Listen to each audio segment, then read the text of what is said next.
வணக்கம், welcome to Chandra maths. I'm Hariharan. நம்ம railway எக்ஸாம்ஸில் previous year questions பார்த்துட்ருக்கோம். ரயில்வே எக்ஸாம் ப்ரீவியஸ் இயர் கொஸ்டினில் particularly general studies பார்த்துட்ருக்கோம். இது இந்த சீரீஸோட 7வது வீடியோ. Question number 1. 2023 இந்திய விமானப்படையில் இணைக்கப்பட்ட முதலாவது போக்குவரத்து சேவை விமானம் எது? கீவேர்டு இதுதான், போக்குவரத்து. இது ஒரு கரண்ட் அஃபேர்ஸ் கொஸ்டின். கீவேர்டு இதுதான், போக்குவரத்து சேவை விமானம். விமானப்படையில் பார்த்திங்கன்னா போர் விமானம் இருக்கும், அதே மாதிரி சரக்கு விமானம் அப்படின்னு சொல்லுவாங்க. குளோப் மாஸ்டர் அப்படிங்கிற டைப் எல்லாமே சரக்கு விமானம் தான். ஸோ சரக்கு விமானங்கிறது தளவாடங்களை, போர் தளவாடங்களை ஒரு இடத்துலேருந்து இன்னொரு இடத்துக்கு கொண்டு போகிறது. அதை தாண்டி போக்குவரத்து சேவை விமானமும் வச்சுருக்காங்க, டிரான்ஸ்போர்ட் ஃபெசிலிட்டிஸ்க்காக. அது என்ன பண்ணும் அப்படின்னு பார்த்திங்கன்னா, இந்த வீரர்களை ஒரு இடத்துலேருந்து இன்னொரு இடத்துக்கு கொண்டு போகிறது. மாஸ் லெவலில் போர் விமானத்தில் கொஞ்சம் பேர் தான் கூட்டு போக முடியும்.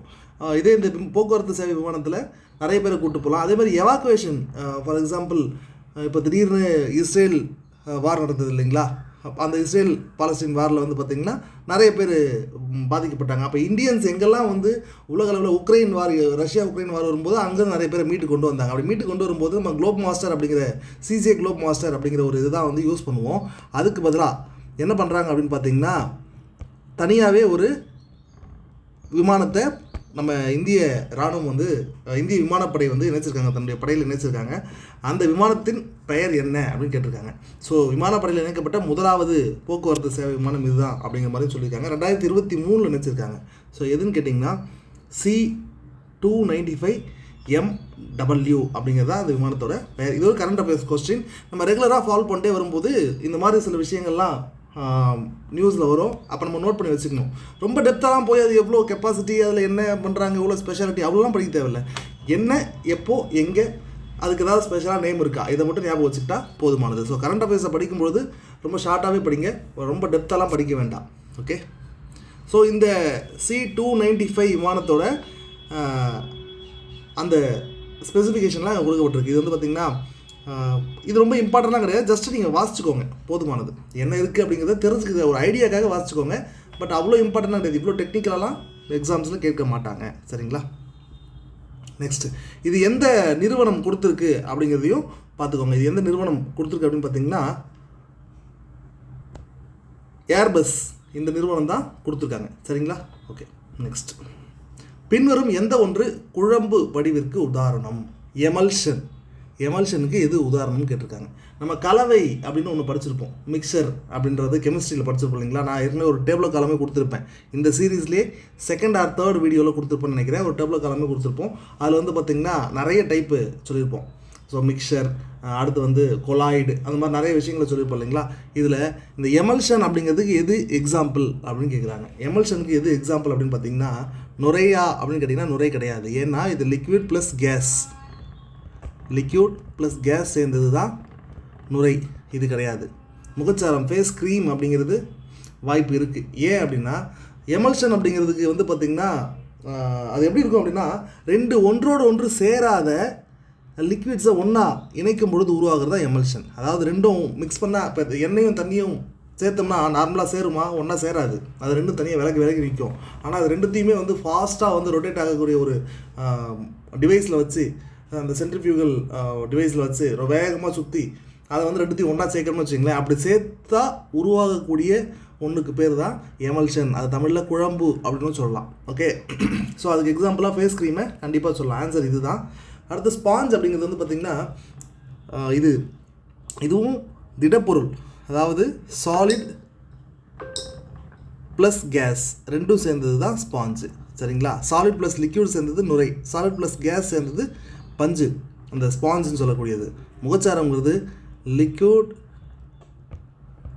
ப்ளஸ் லிக்யூட் தான், ஆனால் ரெண்டும் ஒன்றா சேர்றதுக்கு வாய்ப்பில்லாத லிக்யூட்ஸ், ரெண்டு வெவ்வேறு விதமான லிக்யூட்ஸ். சரிங்களா? ரப்பர் அப்படிங்கிறது இந்த சாலிட்லேயே கொஞ்சம் வளையக்கூடிய டைப்பு. இது பார்த்திங்கன்னா ஐசோப்ரீன்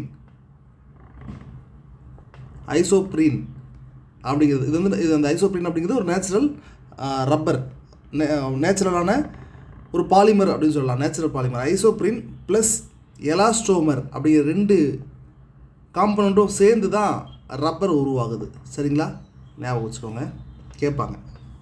நெக்ஸ்ட், இதெல்லாம் எமல்ஷன் அப்படின்னு பார்த்தீங்கன்னா மயோனிஸ், நம்ம கிரில் சிக்கன் கூட போட்டு நல்லா டேஸ்ட் பண்ணி சாப்பிடுவோம் இல்லைங்களா, அந்த mayonnaise, butter, milk, moisturising cream, solid, அந்த சாலட்டில் யூஸ் பண்ணுற dressing, plus paint one type of emulsion தான். நம்ம வீடுகளில் எமல்ஷன் பெயிண்ட், டிராக்டர் எமல்ஷன் அப்படின்லாம் ஆடெல்லாம் பார்த்துருப்போம் இல்லைங்களா. ஸோ அதுவும் ஒரு வகையான எமல்ஷன் தான். ஸோ எமல்ஷன் அப்படிங்கிறது இஸ் அ கொலாய்டல் மிக்சர். இது ஒரு கூழ்ம கரைசல் தான். இது என்ன மாதிரியான டைப்னு பார்த்தீங்கன்னா 2 அல்லது அதற்கு மேற்பட்ட liquids that normally don't mix. அது ரெண்டுத்தையும் சேர்த்திங்கன்னா நார்மலாக மிக்ஸ் ஆகாது. ஆனால் அது ஏதோ ஒரு ஃபோர்ஸை யூஸ் பண்ணி மிக்ஸ் பண்ணுறோம் அப்படின்னு வச்சுக்கோங்களேன், அதுதான் வந்து ஒரு எமல்ஷன். அது ஒரு colloidal mixture, type of colloidal mixture. சரிங்களா. நெக்ஸ்ட், சைலத்தின் பணி யாது? சைலம் என்ன வேலையை செய்யும் அப்படின்னு பார்த்தீங்கன்னா, தாவரங்களில் 2 விதமான திசுக்கள் இருக்குது, சைலம் அண்டு ப்ளோயம். சரிங்களா. இதில் சைலம் என்ன வேலையை செய்வார் அப்படின்னு பார்த்தீங்கன்னா, வேர்லேருந்து, தாவரம் இப்படி இருக்குன்னு வச்சுக்கோங்களேன், இதுதான் வேர், இந்த மாதிரி தாவரம் இருக்குன்னு அப்படின்னா, இந்த வேர்லேருந்து நீர் மற்றும் கனிமம் இருக்கும் இல்லைங்களா, மினரல்ஸ்.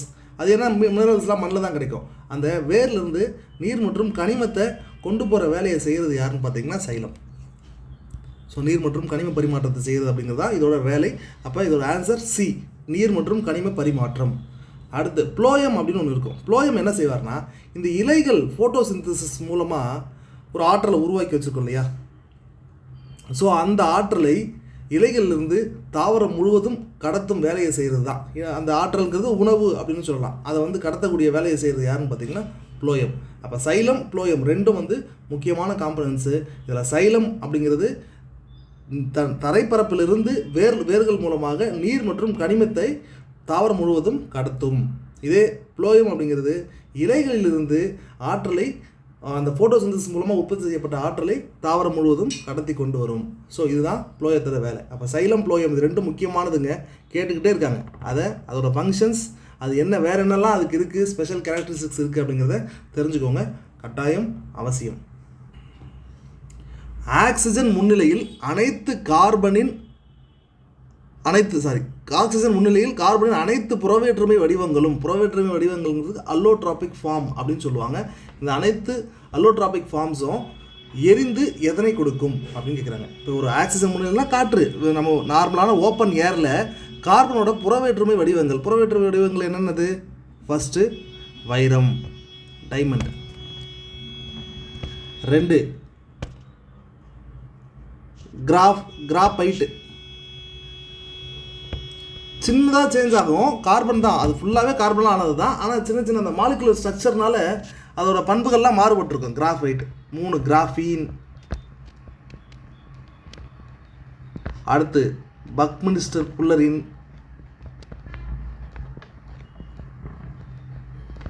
ரைட். இதே இந்த ஃபுல்லரின்லேயே வந்து பார்த்திங்கன்னா நிறைய டைப் இருக்குது.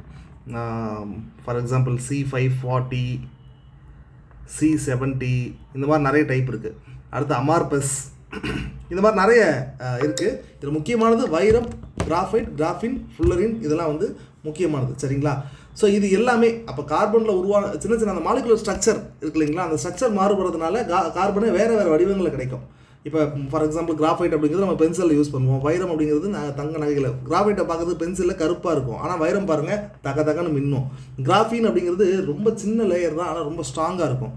அது மாதிரி நிறைய விஷயங்கள் இருக்கு இல்லைங்களா. ஒவ்வொன்றும் அதோட அந்த கார்பனில் இருக்கக்கூடிய மூலக்கூறுகளோட அந்த செட்டப் மாறுறதுனால உருவாகிறது தான் இந்த புறவேற்றுமை வடிவங்கள். இந்த புறவேற்றுமை வடிவங்கள் எல்லாத்தையுமே காற்றில் எரிப்பதன் மூலமாக என்ன கிடைக்கும் அப்படின்னு கேட்குறாங்க. என்ன கிடைக்கும் அப்படின்னு பார்த்தீங்கன்னா கார்பன் டை ஆக்சைடு தான் கிடைக்கும்.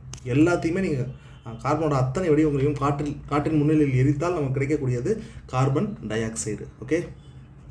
So carbon in all allotropic forms burn in oxygen to give carbon dioxide along with the release of heat and light. இந்த கார்பன் டை ஆக்சைடு கூட ஹீட் அண்ட் லைட் தான் கிடைக்கும். இங்கே பாருங்கள், கார்பன் ப்ளஸ் ஆக்சிஜன் CO2 கிடைக்கும், heat and light. இதே methane plus oxygen, மீத்தேனை oxygen முன்னில் எடுத்தால் நமக்கு கிடைக்கிறது CO2 plus H2O, heat and light. So இதே மாதிரி தான் கார்பனோட எல்லா வடிவங்களையும் நீங்கள் எது காற்றில் எரித்தாலும் நமக்கு கிடைக்கக்கூடியது கார்பன் டை ஆக்சைடு மற்றும் ஹீட் அண்ட் லைட் கிடைக்கும். நெக்ஸ்ட் ஒரு மூடிய மின்சுற்றில் 100 கூலும் மின்னோட்டம் 50 வினாடிகளுக்கு பாய்ந்தால் மின்சுற்றில் பெறப்பட்ட மின்னோட்டம் in a closed circuit if 100 coulomb charges flow for a duration of 50 seconds then the current drawn in the circuit is. இந்த மாதிரி ஒரு சர்க்கியூட் இருக்குது. இந்த சர்க்கியூட்டில் வந்து பார்த்திங்கன்னா ஒரு 100 கூலும் மின்னூட்டம் 50 செகண்டுக்கு ட்ராவல் பண்ணுச்சுன்னா அந்த சர்க்கியூட்டில் எவ்வளோ கரண்ட் வந்து பாஸ் ஆனதாக கருதலாம்னு சொல்கிறாங்க. இதுக்கான ஃபார்முலா வந்து பார்த்திங்கன்னா கரண்ட் அப்படிங்கிறதுக்கான ஃபார்முலா I = Q/T. கரண்ட் அப்படிங்கிறது என்னென்னு பார்த்திங்கன்னா ஒரு மின்னூட்டங்களின் ஓட்டமே மின்னோட்டம் அப்படின்னு சொல்லுவாங்க. I அப்படிங்கிறது கரண்ட், மின் ஓட்டம் அப்படின்னு சொல்லுவாங்க, மின்னோட்டம். Q அப்படிங்கிறது சார்ஜ். இந்த சார்ஜஸ்லாம் வந்து ஒரு இடத்துலேருந்து இன்னொரு இடத்துக்கு பாஸ் ஆகுது இல்லைங்களா, அதுதான் மின்னோட்டம் அப்படின்னு சொல்லுவோம். அது எவ்வளோ டியூரேஷன் பாஸ் ஆகுதுங்கிறத பொறுத்து அதில் எவ்வளோ மின்னோட்டம் பாய்ந்தது அப்படின்னு சொல்லலாம். இங்கே நமக்கு 100 கூலும் சொல்லிட்டாங்க. If A closed circuit in A closed circuit if 100 coulomb charges அப்படின்னா Q = 100. இது 100ன்னு சொல்லிட்டாங்க. T எவ்வளோ நேரத்துக்குன்னா 50 செகண்டு. அப்போ 100/50 100 கூலும்/50 செகண்டு அடித்தா 2. ஸோ கூலும்/செகண்ட் அப்படிங்கிறது வந்து ஆம்பியர் அப்படின்னு சொல்லுவாங்க. 2 ஆம்பியர். இதுதான் ஆன்சர். இது ஆன்சர் டி. ஓகே. ஸோ இந்த நம்ம ரயில்வேல கேட்கக்கூடிய இந்த சம்லாம் வந்து பார்த்திங்கன்னா ஃபிசிக்ஸ் சம்லாம் ரொம்ப சிம்பிளாக தான் இருக்குது. ஆனால் ஃபார்முலாஸ் தெரியணும். ஃபார்முலாஸ் தெரிஞ்சதுன்னா அது சப்ப மேட்ரு. ரொம்ப சாதாரணமாக முடிச்சிடலாம் நம்மளால். இந்த கொஸ்டினுக்கு ஆன்சர் கரெக்டாக அடிச்சிடலாம். ஆனால் இந்த ஃபார்முலாஸ் சில கொஸ்டின்லாம் கேட்குறாங்க. ஃபார் எக்ஸாம்பிள் வந்து கேட்குறது இந்த மின்னோட்டம், அடுத்து வந்து மின்தடைகளை பற்றினது, அப்புறம் இந்த கண்ணாடிகள், லென்ஸ், இதோட உருப்பெருக்கும் திறன், அதோட அந்த குவிய தொலைவு, பிம்பம் உருவாகும் தூரம், இந்த மாதிரி தான் கேள்வியே வருது. ஸோ சில பர்டிகுலர்லி ஒரு 5-7 டாபிக் தான் கொஸ்டினே வருது. அந்த டாபிக்ஸை நீங்கள் எதெல்லாம் ரிப்பீட் ஆகுதுங்கிறத நோட் பண்ணி அந்த ஃபார்முலாஸ்லாம் பார்த்துக்கோங்க. நம்ம இந்த சீரீஸில் டிஸ்கஸ் பண்ணக்கூடிய ஃபார்முலாஸை கொஞ்சம் ஞாபகம் வச்சுக்கோங்க. இது ரொம்ப யூஸ்ஃபுல்லாக இருக்கும். ஓகே. நெக்ஸ்ட், சர்வதேச ஹாக்கி கூட்டமைப்பின் 2023 ஆண்கள் உலகக்கோப்பை ஹாக்கி போட்டிகள் எங்கு நடத்தப்பட்டன? 2023க்கான ஆண்கள் உலகக்கோப்பை ஹாக்கி போட்டிகள் வந்து பார்த்திங்கன்னா ஒடிசாவில் நடத்தப்பட்டது. ஒடிசா, சரிங்களா? ஸோ ஒடிசாவில் புவனேஸ்வர் அண்டு ரூர்கேலா இது ரெண்டுத்துலேயும் மாற்றி மாற்றி நடத்திக்கிட்டு இருந்தாங்க. சரிங்களா? 2 ஸ்டேடியம் தான், ஒன்று அங்கே இல்லை இங்கே அப்படின்னு மாற்றி மாற்றி நடத்திக்கிட்டு இருந்தாங்க. ஸோ இதுக்கு ஆன்சர் டி, ரூர்கேலா. சரிங்களா? அமராவதிங்கிறது ஆந்திராவோட புதிய தலைநகரம், கொச்சிங்கிறது கேரளாவில் இருக்குது, பாட்னாங்கிறது பீகாரோட தலைநகரம். சரிங்களா? நெக்ஸ்ட், பின்வரும் எந்த செல்லின் வடிவம் தொடர்ந்து மாறுபாடு அடையும்? ஸோ இதில் ஒரு விஷயம் பார்த்துக்கோங்க. இது ஸ்போர்ட்ஸ் கொஸ்டின். ஸ்போர்ட்ஸ் ரிலேட்டடாக கம்பல்சரி ஒரு கொஸ்டின் வந்துடுது. ஒவ்வொரு பேட்சுக்கும் ஸ்போர்ட்ஸ் ரிலேட்டடாக ஒரு கொஸ்டின் வருது. அதுவும் ரொம்ப டெப்த்தான ஸ்போர்ட்ஸ்லாம் கிடையாது. மேலோட்டமாக நம்ம ரெகுலராக ஸ்போர்ட்ஸ் சம்மந்தப்பட்ட கரண்ட் அஃபேர்ஸை வாசிக்கிட்டு வரோனாவே அதில் கட்டாயம் நம்ம ஆன்சர் பண்ணக்கூடிய மாதிரி தான் கொஸ்டின்ஸ் வருது. முக்கியமான ஈவெண்ட்ஸ், முக்கியமான விளையாட்டுகள், முக்கியமான விளையாட்டு விருதுகள், இந்த மாதிரி தான் கேள்வி வருது. அதே விருதுகளை பொறுத்த வரைக்கும் சிலது தான் பத்மஸ்ரீ, பத்ம விபூஷன், இந்த நேஷனல் சயின்ஸ் அவார்ட்ஸு, அடுத்து இன்டர்நேஷ்னல் லெவலில் ஏதாவது கொடுக்கப்பட்ட ஆஸ்கர்ஸ் போன்ற அவார்ட்ஸு, இந்த மாதிரி தான் கொஸ்டின்ஸே வருது. நீங்கள் தேர்ந்தெடுத்து பார்த்தா அவார்ட்ஸை பொறுத்த வரைக்கும் ஒரு 10 ஒரு 15 விதமான அவார்ட்ஸ் தான் கொஸ்டின். இதை பார்த்தீங்கன்னா கம்பல்சரி ஒரு கொஸ்டினுக்கு ஒரு ஆன்சர், ஒரு கம்பல்சரி ஒரு கொஸ்டின் நீங்கள் அட்டன் பண்ணலாம் ஷார்ட்டாக. அதே மாதிரி ஸ்போர்ட்ஸை பொறுத்த வரைக்கும் இந்தியாவில் நடந்த major sports, for example cricket, tennis, hockey, kabaddi, இந்த மாதிரி. ஸோ இந்த மாதிரி மேஜர் ஸ்போர்ட்ஸு, அதில் மேஜர் ஈவெண்ட்டு நேஷனல் லெவல் நடந்தது, இன்டர்நேஷனல் லெவல் நடந்தது, அது மட்டும் தான் கேட்குறாங்க. அது இன்டர்நேஷனல்னு கேட்டாங்கன்னா இந்தியன் ரெப்ரசன்டேஷன் ஏதாவது இருக்கா அப்படிங்கிறத பார்த்துக்கணும். அதே மாதிரி இன்டர்நேஷ்னல் மேட்ச் எதாவது கேட்குறாங்கன்னா ரொம்ப ப்ரீமியம் மேட்சஸ் இருக்கும் இல்லைங்களா? ஃபுட்பாலில் வந்து பார்த்திங்கன்னா நடக்கிறது, அடுத்து வேறு ஏதாச்சும் இந்த மாதிரி ரொம்ப ப்ரீமியமான விளையாட்டுகள் அதுதான் கேட்குறாங்க. ரொம்ப நம்ம ஈவன் ராஞ்சி கிரிக்கெட்னு கேட்டாங்கன்னா ரஞ்சி கோப்பை வரைக்கும் தான் கேட்குறாங்க. அதை தாண்டி உள்ளூர் அளவில் நடக்கிறதுலாம் கேட்குறதே கிடையாது. ஸோ ஞாபகம் வச்சுக்கோங்க, இந்த மாதிரி டைப் கொஸ்டின்ஸ் நிறைய கேட்குறாங்க. நீங்கள் கரண்ட் அஃபேர்ஸை படிக்கும்போது வாட் இஸ் வாட் அந்த லெவல்லையாவது எல்லாத்தையும் கவர் பண்ணியிருக்கணும். அப்படி பண்ணிங்கன்னா ஷார்ட்டாக ஒரு கொஸ்டின் அடிக்கலாம். அதுவும் கரண்ட் அஃபேர்ஸ்லேருந்து மினிமம் 3 to 5 கொஸ்டின்ஸ் கேட்குறாங்க. ரேஞ்ச் மாறுபடுது, ஆனால் 3 to 5 கொஸ்டின்ஸ் கேட்டுக்கிட்டே இருக்காங்க ரயில்வேல. விடாமல் படிங்க, ரெகுலராக படிங்க. ரொம்ப டெப்த்தெல்லாம் வேண்டாம், மேலோட்டமாக படிங்க, போதுமானது. அடுத்து, பின்வரும் எந்த செல்லின் வடிவம் தொடர்ந்து மாறுபாடு அடையும்? ஸோ எது வந்து எந்த செல் வந்து தொடர்ந்து மாறுபாடு அடையும் கேட்குறாங்க. ஆப்ஷன்ஸ் வந்து ஸ்மூத் மசில்ஸ், ஓவம் கருமுட்டை, அமீபா, நர்வ் செல். இதில் எது தொடர்ந்து மாறுபாடு அடையும்னு பார்த்தீங்கன்னா அமீபா. அமீபாங்கிறது ஒரு செல் உயிரினம். இந்த மாதிரி ஒரு ஷேப்பில் இருக்கும். அது தொடர்ந்து தன்னுடைய ஷேப்பை மாறும். இந்த மாதிரி இருக்கிறது என்ன பண்ணும், ஒரு இடத்துலேருந்து இன்னொரு இடத்துக்கு மாறுறதுக்கு அதோட ஷேப்பையே இப்போ மொத்தமாகவே வந்து பார்த்திங்கன்னா, ஏதாவது இப்போ நம்ம நடந்து போகிறோன்னா, நம்ம நடந்து போகிறது நமக்கு கால் இருக்குது. அதே மாதிரி நிறைய உயிரினங்கள் ஒவ்வொன்றும் ஒவ்வொரு விதமான உறுப்புகளை பயன்படுத்தி ஒரு இடத்துல இன்னொரு இடத்துக்கு நகருது. ஆனால் அமீபாவுக்கு எந்த உறுப்பும் கிடையாது. அது என்ன பண்ணுன்னா, அதுக்காக அதோட உடல் வடிவத்தையே மாற்றும். இப்போ இந்த மாதிரி இருக்குன்னு வச்சுக்கோங்களேன், ஒரு இடத்துல இன்னொரு இடத்துக்கு போகும்போது இந்த மாதிரி மாறலாம். அடுத்து மூவ் ஆகுறது அந்த உடம்பையே ஒட்டு மொத்தமாக மாற்றிக்கிட்டு தான் அது வந்து ஒரு இடத்துல இன்னொரு இடத்துக்கு நகருது. அப்படி நகர்றதுக்கு வந்து பார்த்திங்கன்னா அதோட புரோட்டோபிளாசம் ஒத்துழைக்குது. அப்படி நகர்றதுக்கு போலிக்கால்கள் அப்படிங்கிறத ஃபால்ஸ் ஃபீட் அப்படின்னு சொல்லுவாங்க. ஃபால்ஸ் ஃபீட் அதை வந்து இது கொண்டு இருக்கிறது. இந்த ஃபால்ஸ் ஃபீட் அப்படிங்கிறது அதோட உடல் வடிவத்தை மாற்றிக்கிட்டு ஒரு இடத்துல இன்னொரு இடத்துக்கு நகர்றது தான் ஃபால்ஸ் ஃபீட் அப்படின்னு சொல்லுவாங்க. இந்த ஃபால்ஸ் ஃபீட் கொண்டு இருக்கக்கூடிய உயிரினம் எதுன்னு கேட்டாங்கன்னா அமீபா அப்படிங்கிறத நம்ம ஈஸியாக சொல்லலாம், ஞாபகம் வச்சுக்கோங்க. ஓகே. மற்றபடி இந்த ஸ்மூத் மசில்ஸ் அப்படிங்கிறது நம்ம உடலுக்குள்ளே இதயம், நுரையீரல் இந்த மாதிரி ஸ்மூத்தான ஆர்கன்ஸ் இருக்கு இல்லைங்களா, அதில் இருக்கக்கூடிய மசில்ஸு. ஓவம் அப்படிங்கிறது கருமுட்டை. இது ஒரே ஷேப் தான், ரவுண்ட் ஷேப்பில் தான் இருக்கும். இந்த மாதிரி ரவுண்ட் ஷேப்பில் இருக்கும். நர்வ் செல்ஸ் அப்படிங்கிறது நம்ம இந்த மாதிரி பார்த்துருப்போம், நீட்டாக இருக்கும். சரிங்களா. இந்த நர்வ் செல்ஸ் அப்படிங்கிறது நம்ம உடலில் இருக்கக்கூடிய நரம்பு சமிக்கைகளை ஒரு இடத்துல இன்னொரு இடத்துக்கு கடத்தக்கூடியது. சரியா. இதில் ஸ்மூத் மசில்ஸ் கொஞ்சம் ஷேப்பு மாறும். ஆனால் மாறினாலும் அது வந்து அது ஒரு ஸ்பெஷல் கேரக்டராக சொல்கிற அளவுக்குலாம் இல்லை. அது சும்மா லைட்டாக மாறும். மற்றபடி இல்லை கன்ஃபார்ம் ஆன்சர் எதுன்னு பார்த்தீங்கன்னா அமீபா அப்படிங்கிறது தான் கரெக்டு. ஓகே. நெக்ஸ்ட், ராஷ்ட்ரிய விக்யான் புரஸ்கார் 2024 விக்யான் ரத்னா விருதை பெற்றவர் யார்? நம்ம ஏற்கனவே இந்த விருதுகளை பற்றி அந்த இந்த சீரீஸோட ஃபஸ்ட்டு ஆர் செகண்ட் வீடியோலேயே பார்த்துருப்போம். இந்த விருதுகள் எப்போ ஸ்டார்ட் பண்ணாங்க அந்த மாதிரிலாம் கேள்விகள் வந்திருக்கும். இந்த ராஷ்ட்ரிய விக்யான் புரஸ்கார் விருது அப்படிங்கிறது வந்து பார்த்திங்கன்னா நமக்கு 2024 தான் கொடுக்குறாங்க. குறிப்பாக சந்திரயான் 3 இருக்கு இல்லைங்களா, சந்திரயான் 3. அந்த சந்திரயான் 3 வந்து நிலவில் லேண்ட் ஆன நாள் ஆகஸ்ட் 23. அந்த ஆகஸ்ட் 23 இந்தியாவோட நேஷ்னல் ஸ்பேஸ் டேவாக கடைபிடிச்சு அன்னையிலிருந்து தான் இதை வந்து கொடுக்க ஆரம்பிச்சிருக்காங்க. இந்த விருதில் உயர்ந்த விருது, அதில் 3 விதமான விருதுகள் கொடுக்குறாங்க. அதில் உயர்ந்த விருது எதுன்னு பார்த்தீங்கன்னா ராஷ்ட்ரிய விக்யான் ரத்னா அப்படிங்கிறது தான் உயரிய விருது. 2024 அந்த விருது யார் கொடுத்துருக்காங்கன்னா பேராசிரியர் கோவிந்தராஜன் பத்மநாபன் அப்படிங்கிற ஒரு IISc, Indian Institute of Science, அந்த ஐஏஎஸ்சி அப்படிங்கிற அந்த அறிவியல் நிறுவனத்தோட ஒரு பேராசிரியர் கொடுத்துருக்காங்க. இவர் வந்து பயோ சயின்ஸில் ரொம்ப முக்கியமான ஒரு ஆள், பயோ சயின்ஸில். சரிங்களா. குறிப்பாக மலேரியா இருக்கு இல்லைங்களா, மலேரியாவை இந்தியாவில் வந்து ஒழிக்கிறதுக்கு நிறைய டெக்னிக்ஸை வந்து உருவாக்கி கொடுத்துருக்காரு. ஓகே. இந்த ராஷ்ட்ரிய விக்யான் புரஸ்காரில் மொத்தம் 3ன்னு சொல்லிட்டு ஆக்சுவலி 4 விதமான விருதுகள் இருக்குது. ஒன்று விக்யான் ரத்னா, இதுதான் உயரிய விருது. அடுத்து விக்யான் ஸ்ரீ, அடுத்து விக்யான் யுவ சாந்தி ஸ்வரூப் பட்நாகர் அவார்டு, அதாவது யங்ஸ்டருக்கு ஒரு யங் சயின்டிஸ்ட் கொடுக்குறது விக்யான் யுவ சாந்தி ஸ்வரூப் பட்நாகர் விருது. அடுத்து விக்யான் டீம், ஒரு டீமாக சேர்ந்து செயல்பட்டு ஒரு புதுசாக ஒரு விஷயத்தை கண்டுபிடிச்சவங்க விக்யான் டீம் அப்படிங்கிற விருது. 4 விதமான விருதுகளை கொடுக்குறாங்க. இது இந்தியன் சயின்டிஸ்ட், அவங்க இந்தியாவில் இருந்தாலும் சரி, இந்தியன் ஆரிஜினாக வெளிநாட்டில் இருந்தாலும் சரி, அவங்க 2 பேருக்குமே கொடுப்பாங்க. ஓகே. நெக்ஸ்ட், அமிலம் மற்றும் காரம் இரண்டும் வினை புரிந்து உருவாகும் விளைபொருள் எது? ஒரு அமிலமும் காரமும் இணைஞ்சு வினை புரிந்தால் என்ன விளைபொருள் உருவாக்கும் அப்படின்னு பார்த்தீங்கன்னா, இந்த அப்படிப்பட்ட அந்த வினைக்கு பேர் வந்து பார்த்திங்கன்னா என்ன சொல்லுவாங்கன்னா நியூட்ரலைசிங், சமநிலைப்படுத்தும் வினை அப்படின்னு சொல்லுவாங்க. சமநிலை வினை அப்படின்னு சொல்லுவாங்க, neutralising reaction. So acid and base ரெண்டும் சேர்ந்து உருவாகிறது சால்ட் அண்ட் வாட்டர் ரெண்டும் உருவாகும். சால்ட்டு தான் வந்து நிறைய வரும், வாட்டர் கொஞ்சம் கூட வரும், பை ப்ராடக்டாக வாட்டர் கிடைக்கும். சரிங்களா. ஸோ ஆசிட் அண்ட் பேஸ் ரெண்டும் சேர்ந்து ரியாக்ட் பண்ணுச்சுன்னா உப்பு மற்றும் நீர் ரெண்டும் கிடைக்கும். சரிங்களா.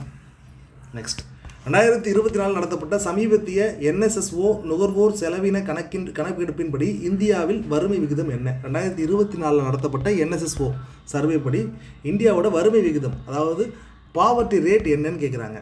என்னன்னு பார்த்தீங்கன்னா பிலோ 5% உள்ளே தான் இந்தியாவோட பாவர்ட்டி இருக்குது அப்படிங்கிற மாதிரி இந்த NSSO 2024 சொல்லியிருக்கு. NSSO அப்படிங்கிறது ஒரு சுதந்திரமான அமைப்பாக இருந்தது. இந்த அமைப்பை என்ன பண்ணியிருக்காங்கன்னா, இப்போ NSSOங்கிறது இந்தியாவில் என்ன பண்ணிகிட்டு இருக்கோம்னு பார்த்தீங்கன்னா, அந்த சாம்பிள் சர்வேஸ், இந்த மாதிரி மாஸ் லெவலில் வறுமை எவ்வளோ இருக்குது, ஊட்டச்சத்து விகிதம் எந்த அளவுக்கு இருக்குது, எந்த அளவுக்கு சமூக பொருளாதார காரணிகள், சோஷியோ எக்கனாமிக் இண்டிகேட்டர்ஸ்லாம் எந்த அளவுக்கு இன்க்ரீஸ் ஆகிருக்குங்கிறதெல்லாம் கால்குலேட் பண்ணுற ஒரு சாம்பிள் சர்வேஸ் நடத்துகிற ஒரு அமைப்பாக நேஷ்னல் சாம்பிள்ஸ் சர்வே ஆர்கனைசேஷன் அப்படிங்கிற ஒரு அமைப்பாக இது இருந்தது. சாம்பிள் சர்வேஸ் நடத்துகிறது தான் இவங்களோட வேலையே. சரிங்களா. அடுத்து, இன்னொருத்தர் இருந்தார், அவர் யாருன்னு பார்த்தீங்கன்னா சிஎஸ்ஓ, சென்ட்ரல் ஸ்டாட்டிஸ்டிக்ஸ் ஆஃபீஸ் அப்படின்னு சொல்லி ஒன்று இருந்தது. இது என்னென்னு பார்த்தீங்கன்னா எக்கனாமிக்கு தேவையான, இப்போ ஃபினான்ஸ் மினிஸ்ட்ரிக்கு தேவையான நிறைய டேட்டாஸை கலெக்ட் பண்ணி கொடுக்குறது. இவங்க ஸ்பெசிஃபிக்காக சில ரிப்போர்ட்ஸ்லாம் வெளியிடுவாங்க. IIP, Indian index of Indian industrial production அப்படின்னு சொல்லி ஐஐபி அப்படிங்கிற ஒரு இண்டெக்ஸ் வெளியிட்டு இருந்தாங்க. இவங்க முக்கியமான அந்த பொருளாதாரம் சார்ந்த தரவுகளை திரட்டுற ஒரு ஆளாக இருந்தாங்க. இது ரெண்டுத்தையும் 2019 என்ன பண்ணாங்க அப்படின்னு பார்த்தீங்கன்னா என்எஸ்எஸ்ஓ ப்ளஸ் சிஎஸ்ஓ ரெண்டுத்தையும் இணைச்சி என்எஸ்ஓ, நேஷ்னல் ஸ்டாட்டிஸ்டிக்ஸ் ஆஃபீஸ் அப்படிங்கிற ஒரு புது அலுவலகமாக மாற்றிட்டாங்க. இப்போ நேஷ்னல் ஸ்டாட்டிஸ்டிக்ஸ் ஆஃபீஸுக்கு கீழே, இந்த என்எஸ்ஓவுக்கு கீழே தான் வந்து பார்த்திங்கன்னா 2 துணை அமைப்புகளாக இந்த என்எஸ்எஸ்ஓவும் சிஎஸ்ஓவும் செயல்படுறாங்க. சரிங்களா? ஸோ இது வந்து ஒரு லேட்டஸ்ட்டாக இருந்த ஒரு அப்டேட்டு. 2019 இந்த மாதிரி இருக்காங்க. ஸோ தெரிஞ்சுக்கோங்க, கேள்விகள் கேட்குறதுக்கு வாய்ப்பு இருக்குது. ஓகே, ஸோ இது ஒரு வகையான கரண்ட் அஃபேர்ஸ் தான். இந்த என்எஸ்எஸ்ஓ 2024 அந்த ரிப்போர்ட் வந்து பார்த்திங்கன்னா ஒரு கரண்ட் அஃபேர்ஸில் கொடுத்துருப்பாங்க. இந்தியாவில் வறுமை விகிதம் எந்த அளவுக்கு இருக்குது அப்படிங்கிறது நம்ம நியூஸ்லேயே கூட படிச்சிருக்கலாம். அடுத்து படித்தா ஹெட்டிங்ஸ்லேயே தெரிஞ்சிடும். கரண்ட் அஃபேர்ஸை பொறுத்த வரைக்கும், ரயில்வே கரண்ட் அஃபேர்ஸை பொறுத்த வரைக்கும் நீங்கள் ஃபஸ்ட்டு ஒரு நியூஸை படிக்கிறீங்கன்னா ஃபஸ்ட்டு 4 லைன் இருக்கும் பாருங்கள். அந்த 4 லைன்லேயே உங்களுக்கு மேட்ரு ஃபுல்லாக, உங்களுக்கு தேவையான மேட்ரு அதிலே இருக்கும். நீங்கள் ஃபுல்லாக படிச்சுட்டு போக வேண்டாம். நான் ஃபஸ்ட் 4 லைனை படித்தாவே போதுமானது. அதுலேயே உங்களுக்கு ஆன்சர் வந்துடும். இதுலேயும் 50% கொஸ்டின்ஸ் வந்து பார்த்திங்கன்னா நீங்கள் ஹெட்டிங்கை படிச்சிருந்தாவே உங்களுக்கு ஆன்சர் கிடச்சிரும். அப்படி தான் இருக்கும். இப்போ இதெல்லாம் இந்த நியூஸ் எப்படி கொடுத்துருப்பான்னு நினைக்கிறீங்க? இந்தியாவின் என்எஸ்எஸ்ஓ சர்வேயின் படி இந்திய வறுமை 5% உள்ளாக குறைந்து விட்டது, பிலோ 5% வந்துருச்சு அப்படிங்கிறது தான் ஹெட் நியூஸாகவே இருக்கும். நீ அப்போ ஹெட்டிங்கை படிச்சதா அதுக்கு ஆன்சர் பண்ணிடலாம். ஓகே. ஸோ இந்த சீரீஸை கண்டினியூஸாக ஃபாலோ பண்ணிட்டு வாங்க. இதில் நம்ம எக்ஸ்பிளைன் பண்ணுற அந்த கொஸ்டின் டைப்பை மைண்டில் வச்சுக்கிட்டு அதுக்கேற்ற மாதிரி உங்களோட ப்ரிப்பரேஷன் ஸ்ட்ராட்டஜியை உருவாக்கிக்கோங்க. நன்றி, வணக்கம்.